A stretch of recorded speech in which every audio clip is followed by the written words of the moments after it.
Artrite reumatoide, uma doença que causa muita dor e provoca medo em relação ao futuro. Acomete milhares de pessoas no mundo todo. Vamos conhecer um pouco mais sobre o universo desta doença e medidas que podem ser adotadas para a garantia de melhor qualidade de vida. A artrite reumatoide é uma doença inflamatória que pode ser aguda ou até mesmo crônica, mas normalmente ela é uma enfermidade crônica e é uma doença que normalmente se manifesta nas articulações, essas articulações revestidas por um tecido chamado sinovial. A artrite reumatoide não é uma doença de idosos. Ela atinge cerca de 2% da população. Costuma ocorrer por volta dos 30 anos, acometendo as pessoas em sua fase mais produtiva. Na artrite reumatoide, caracteristicamente, as mulheres são mais suscetíveis que os homens. É uma frequência de 3:1, 3 mulheres para cada homem. Com a idade, ou seja, quando a doença pega uma população numa faixa mais avançada, essa diferença entre os sexos tende a diminuir. A artrite reumatoide pode sim ser considerado um problema de saúde pública em função dos custos para o seu tratamento. É uma doença crônica, na grande maioria das pessoas crônica, portanto, ela envolve não só uma repercussão em termos físicos, como também sociais, mentais, emocionais. A artrite reumatoide é uma doença autoimune, ou seja, o paciente fabrica anticorpos contra o próprio organismo. Nas doenças por autoimunidade, a fabricação de autoanticorpos, ou seja, anticorpos voltados a estruturas do próprio organismo, no caso aquela membrana sinovial, a membrana sinovial que ocorre nas articulações acometidas pela artrite reumatoide, existe fabricação de anticorpos contra esta membrana, levando então ao quadro de inflamação desta membrana, conhecido como sinovite.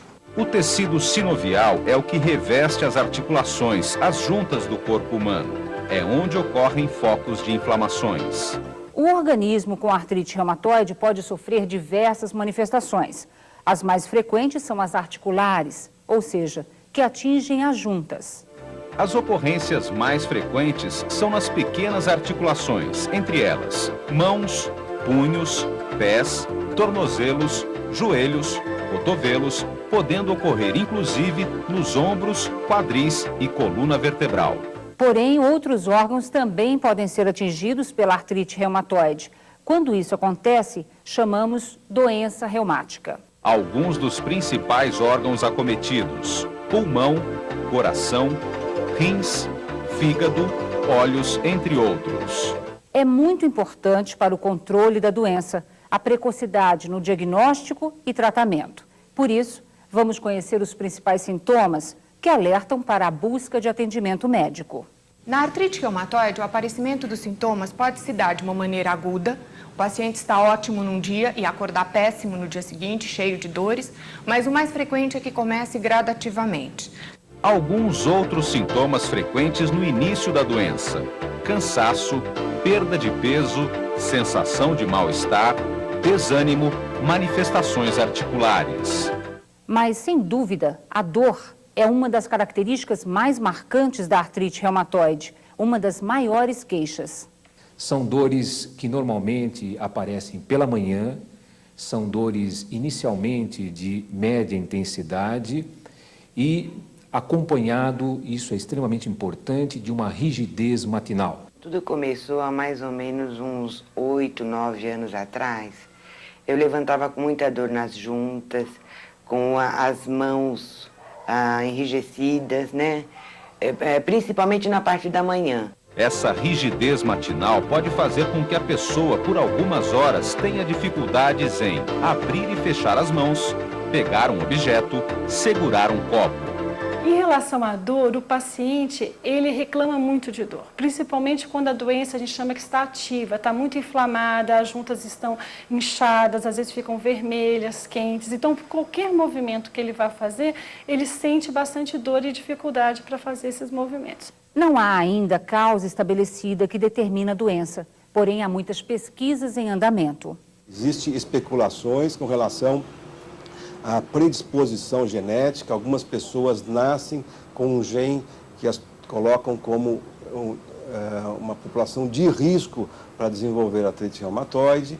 Dentre os fatores desencadeantes, o fator emocional é um dos maiores focos. As alterações emocionais também podem levar ao desencadeamento da doença, não só ao início do aparecimento, mas durante o tratamento do indivíduo ou do paciente. Às vezes ele vem muito bem e por um problema emocional, às vezes a perda de um parente, de um familiar, ou um acidente, ele pode voltar para apresentar os sintomas, entrar em atividade. Quando eu fico nervosa, sei lá, se no trabalho mesmo, em casa e tal, a dor aumenta, assim, é incrível. Uma das maiores dúvidas, que, aliás, representa um dos grandes medos que cercam a doença, diz respeito à evolução da artrite reumatoide. A evolução da artrite reumatoide é muito variável de pessoa para pessoa. Existem estudos mostrando que cerca de 1/3 das pessoas tem apenas um surto intenso da artrite e que depois há uma melhora gradativa com o tempo. O outro terço das pessoas desenvolvem um quadro crônico, com quadros recidivantes de artrite aguda e com intervalo entre as mesmas de pequena intensidade de artrite. Então, uma forma que a gente chama de vários ciclos de artrite. E uma terceira forma mais grave, que é uma forma de artrite mais grave, mantida desde o início do quadro da artrite reumatoide. Na artrite reumatoide, as chamadas formas monoarticulares ou oligoarticulares, que são aquelas formas mais benignas, onde nós temos poucas articulações envolvidas, menos do que 4 articulações envolvidas, são aqueles pacientes com melhor prognóstico, ou seja, nós temos condições de reverter esse processo com maior facilidade. Os casos mais graves costumam ser os chamados poliarticulares, e especialmente as ocorrências de forma súbita e aguda e que apresentam manifestações inflamatórias muito intensas. O problema é que muitas vezes essa inflamação fica sem controle e acaba por destruir o tecido da articulação. Então ela compromete estruturas, membrana sinovial, a cartilagem e finalmente o osso, levando à deformidade e à destruição. Em determinados casos, a artrite reumatoide pode incapacitar o indivíduo, prejudicando a vida diária. Então, até para fazer a sua higiene pessoal, o seu banho, a alimentação, às vezes ele depende do auxílio de outra pessoa, para caminhar e qualquer outra coisa assim.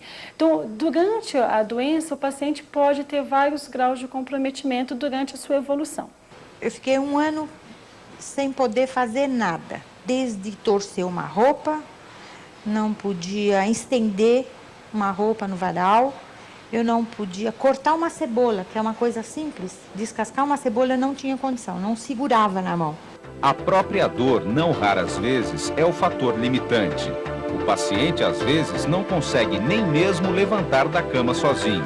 Porém, é muito importante sabermos que há sempre o que fazer. Eu acho que a pessoa que tem essa doença não pode se entregar, né? Porque se a pessoa se entregar, fica pior. Tem que tratar. Com o tratamento, a gente acredita modificar em muito essa evolução. A gente tem pacientes nossos que estão conosco desde o começo da doença. Muitos deles evoluíram com algum grau de deformidade, mas a maioria são indivíduos que funcionam bem, que exercem suas atividades como mãe de família ou que mesmo trabalham. Então, é possível você evitar o aparecimento dessas deformidades, é possível o controle da doença. No processo de evolução dos casos de artrite reumatoide, muito frequentemente há uma associação com a depressão. A grande maioria dos pacientes apresentam situações depressivas e essa depressão funciona de uma forma a alimentar, a agravar mais ainda a situação inflamatória das articulações. Quanto maior a depressão, maior a intensidade do processo inflamatório. Olha, emocionalmente eu fiquei bastante abalada, sabe? Nos últimos meses eu fiquei até com um início de depressão, porque eu fiquei praticamente largada numa cama, né? Então a pessoa se sente mesmo muito mal. É muito importante que a depressão seja tratada sob orientação médica especializada. O que esperar para o futuro? Esse é um dos grandes medos que recaem sobre a doença. O problema é que o temor muitas vezes imobiliza e desestimula o paciente e a família. E esse equívoco merece ser combatido. Existe comprovação de que o tratamento da artrite reumatoide, ele, se feito de forma precoce e com um profissional capacitado para tal, ele altera a história natural, altera o prognóstico da artrite reumatoide. Se a gente for falar em cura, não existe cura para a artrite reumatoide, mas existe um controle, inclusive para você evitar as deformidades, para ter uma vida normal, inclusive manter o seu trabalho, as suas atividades que você fazia antes de ter comprometimento da doença. Voltei a dirigir, voltei a, enfim, fazer todas as coisas que eu fazia antes, fazer meu crochê e tudo que eu fazia antes eu voltei a fazer. Quanto antes a doença for identificada e se iniciar o tratamento, melhores poderão ser os resultados. Vamos então entender melhor como se dá o processo de diagnóstico da artrite reumatoide. No caso da artrite reumatoide, o diagnóstico é fundamentalmente clínico. A história do doente, o que ele conta e o que ele apresenta ao exame físico são suficientes para fazer o diagnóstico da doença. Os exames laboratoriais vão funcionar mais como uma confirmação daquilo que o médico já conhece. Outras vezes, como existem diversas doenças reumáticas, diversas outras artrites, há necessidade de um diagnóstico diferencial com outras formas de artrite. Então se lança a mão de principalmente exames de laboratório, exames de sangue ou radiografias que ajudam então aquele profissional a diferenciar aquela artrite de outras formas de artrite. E atenção, vale o esclarecimento. A artrite reumatoide não é uma doença contagiosa. Ela não é transmitida de uma pessoa para outra. Agora vamos conhecer um pouco mais sobre as abordagens de tratamento da artrite reumatoide, que podem ajudar a garantir melhor qualidade de vida para o paciente. O tratamento deve ser feito por uma equipe multidisciplinar e abrange diversas ações. Medicamentos, que são fundamentais para o controle da doença. Reabilitação, com a utilização de fisioterapia. Cirurgia, para determinados casos. Apoio psicológico. Vamos começar entendendo melhor a abordagem medicamentosa, que deve sempre ser prescrita e acompanhada pelo médico. O tratamento da artrite reumatoide tem como objetivo primário devolver o paciente a uma função normal, a que ele desempenhe de maneira adequada o seu papel na sociedade. Nesse sentido, o primeiro passo é melhorar a dor e a inflamação. Então, existe um grupo de medicações, basicamente os anti-inflamatórios.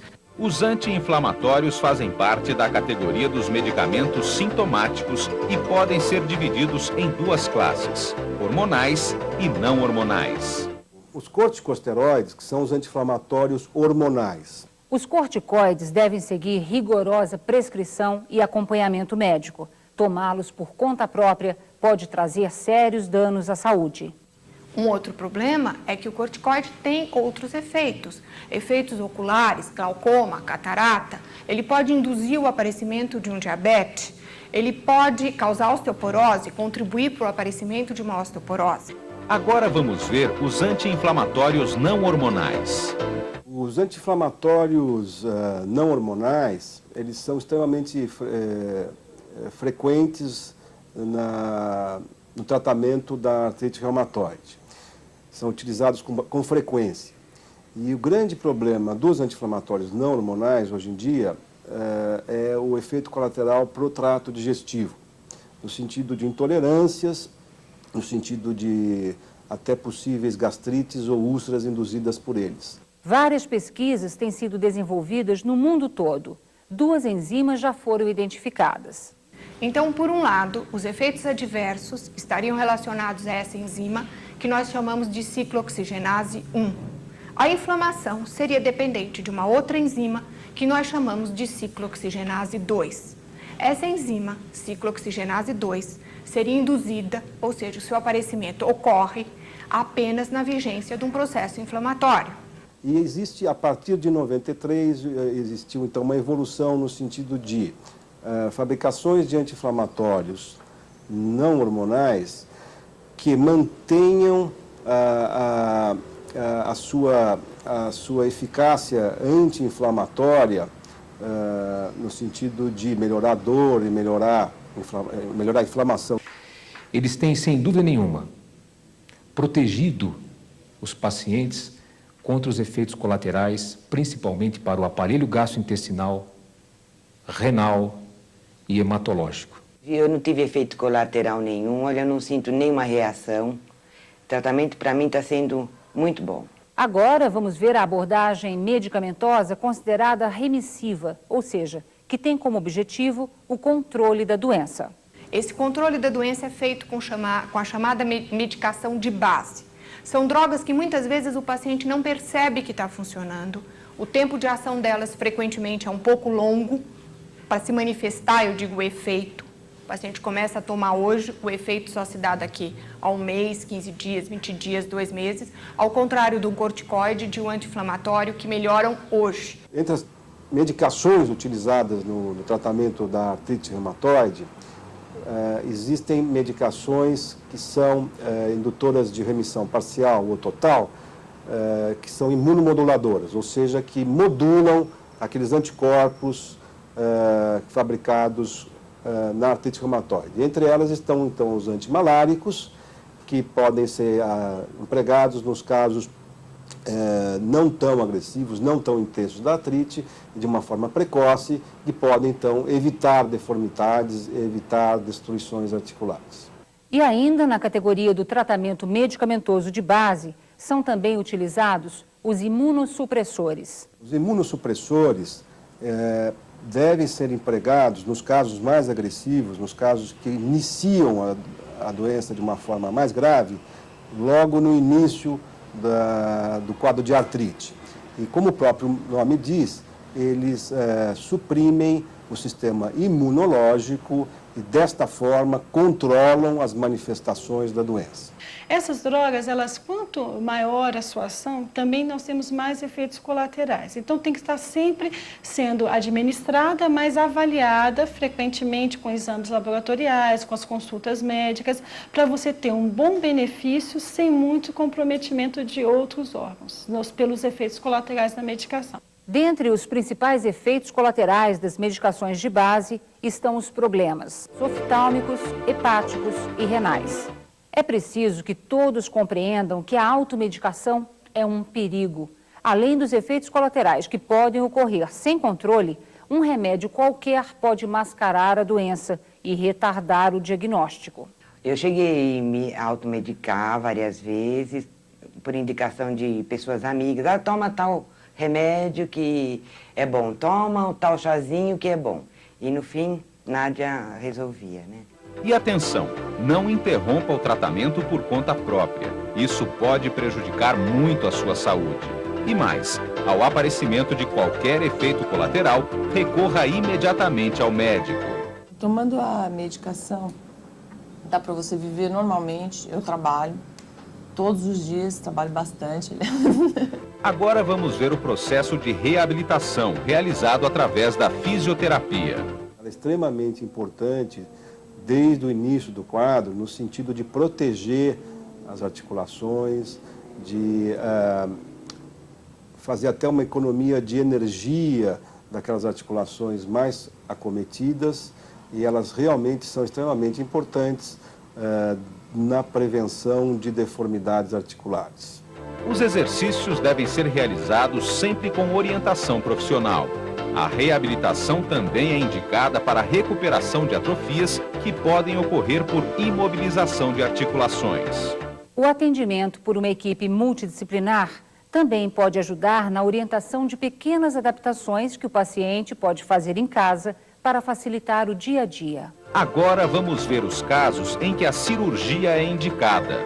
O tratamento cirúrgico, o objetivo é melhorar a função do paciente, é eliminar a dor do paciente, melhorar a sua atividade funcional de um modo geral. Além de prevenir lesões ou deformações, a cirurgia também é utilizada em casos em que o paciente tem um quadro avançado de artrite reumatoide. Aparecem nódulos nas mãos que causam deformidade até feia. E a deformidade maior, no entanto, aquela que leva à incapacidade, se faz nos membros inferiores, com desvios de eixo. O doente fica com a perna torta, e isso precisa ser corrigido cirurgicamente. Aí entra o ortopedista. A fisioterapia, normalmente, ela é associada ao tratamento cirúrgico. Então, no pós-operatório, os pacientes são encaminhados para serviço de reabilitação, que é muito importante. São várias as técnicas cirúrgicas. Cada caso deve ser avaliado individualmente. Porém, é importante que o paciente tenha consciência de que o processo cirúrgico não cura a doença.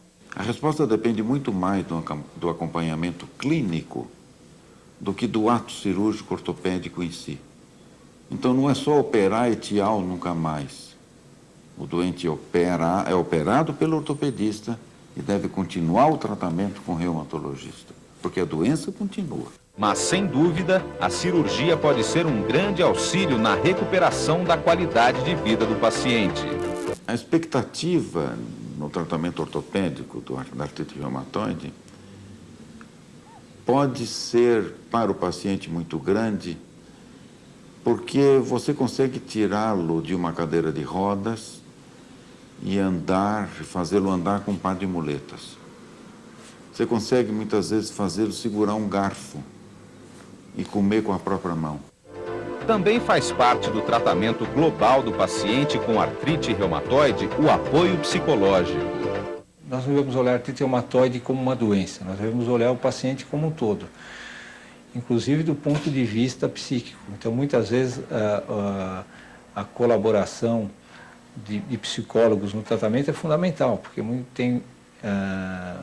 a depressão, ela faz parte. Em determinados momentos da doença, o paciente tem crise de depressão, ele fica desanimado em relação ao seu tratamento, mas isso tem que ser superado e deve ser superado. O paciente passa por fases emocionais diversas e, nesse processo, a família tem um papel fundamental. É extremamente importante, principalmente para os mais próximos, entender que esse paciente necessita de muito carinho, de muita paciência, porque são pacientes que no decorrer da doença vão estar deprimidos, aborrecidos, tristes, acamados, com a sensação de invalidez. Olha, outra coisa que eu acho é que a família precisa apoiar muito. No meu caso, eu tive muito apoio da minha família, todos foram conversar com o meu médico para saber como deviam agir comigo, o que é a minha doença. E olha, até hoje eu tenho esse apoio, apesar de eu me sentir curada. Até hoje eu tenho o apoio do meu marido, dos meus filhos. A educação do paciente e de sua família quanto à doença é muito importante. Tem que saber que é uma doença crônica, tem que saber que ela não vai desaparecer de um dia para o outro, tem que saber que ela pode voltar a aparecer, mas tem que saber que é uma doença com que se pode lidar e se pode resolver, na maioria dos casos, satisfatoriamente. É vital que o paciente tenha adesão total ao tratamento e siga rigorosamente a orientação médica. O tratamento da artrite reumatoide, infelizmente, é demorado e não tem nada que a gente possa dar que em 3 dias algum paciente vai ficar bom. Exige uma parceria do médico e o paciente. E uma parceria que vai ser longa, meses e às vezes até anos. Mas tem que existir e tem que existir baseada de novo na confiança. Vale esclarecer mais algumas questões. Qual o papel de tratamentos alternativos para a artrite reumatoide? Medidas alternativas, como acupuntura em artrite reumatoide, poderia beneficiar apenas com relação à intensidade da dor. De maneira alguma, a acupuntura poderia estar revertendo um processo autoimune, um processo inflamatório crônico. Outra dúvida: a criança também pode ser acometida por uma doença reumática como artrite reumatoide? Em relação à idade, não só dos adultos, mas também nós temos um comprometimento até em crianças com uma artrite reumatoide juvenil, que pode começar com a pessoa bem novinha, bem jovem, e até em fases de 2, 3 anos ou até mais novas. Então, é uma doença que acomete tanto as crianças, adultos e pessoas mais idosas, né? Seriam, então, os quadros de artrite reumatoide juvenil, ou artrite crônica juvenil, que podem, então, acometer as crianças, não é? De uma forma menos frequente do que os adultos e, de uma forma geral, com um prognóstico melhor do que os adultos. Os pais devem observar os filhos com atenção e recorrer ao médico em qualquer caso de dúvida. Vamos ver uma orientação agora sobre uma situação que aflige muitas mulheres. Uma portadora da doença pode engravidar e ter filhos? Durante a gravidez, normalmente a artrite reumatoide melhora. O problema vai ser no período após o nascimento do bebê. Frequentemente tem uma recidiva da doença. Porém, antes de engravidar, a mulher deve sempre conversar com seu médico e esclarecer todas as dúvidas. Vamos ver agora algumas dicas úteis que podem ajudar no convívio com a doença. Controle o estresse. Adote medidas que lhe deem prazer. Procure se manter o mais independente possível. Participe de grupos e associações de apoio. Informe-se sobre a doença e não desista do tratamento. Com certeza dá para você ser feliz, mesmo você tendo a doença. Porque eu sou feliz. O próprio paciente ele tem que se conscientizar que ele pode voltar a ter uma vida normal. Até com algumas limitações, mas independente tanto da parte física, da parte financeira, inclusive. Vários pacientes podem manter suas atividades de trabalho, podem fazer o seu compromisso familiar com filhos, com família, esposa, marido, isso não interfere muito. Lidar com limitações é um aprendizado diário, que requer, inclusive, que a gente tenha capacidade de reavaliar alguns valores. É um bom caminho para combater o preconceito. O preconceito, às vezes, não é tanto dos outros, é dela mesma, que por alguma razão acha que se sente diminuído por usar uma bengala, por mostrar uma incapacidade. Gente, todo mundo está sujeito a essas coisas. Uma pessoa que quebra uma perna, sai por aí de bengala, de muleta, do que precisar. Se você tem uma artrite, vai melhorar. Não tem problema nenhum em usar uma coisa que vai facilitar você sair de sua casa e fazer aquilo que você gosta. Anote alguns locais onde você pode obter mais informações sobre artrite reumatoide. Sociedade Brasileira de Reumatologia e Sociedade Paulista de Reumatologia. Telefone 011-289-7165. Disciplina de Cirurgia de Mão e membro superior da Escola Paulista de Medicina da Universidade Federal de São Paulo. Telefone 011-571-7106. Instituto de Ortopedia e Traumatologia do Hospital das Clínicas da Faculdade de Medicina da Universidade de São Paulo. Telefone 011-3069-6651 ou 3069-6943. Grupo de Pacientes Artríticos do Rio de Janeiro. Telefone 021-509-0744 ou 509-1758. Como vimos, a artrite reumatoide ainda não tem cura, mas ela pode e deve ser tratada para garantir melhor qualidade de vida ao paciente. Quanto antes ocorrer o diagnóstico e começar o tratamento, melhores serão os resultados. Por isso, não perca tempo. Consulte um médico.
construída, esses cílios já estão criados, então vai ter que ser um outro tipo de relacionamento, que vai, sim, claro, incluir muitas cobranças, não é? E, ao mesmo tempo,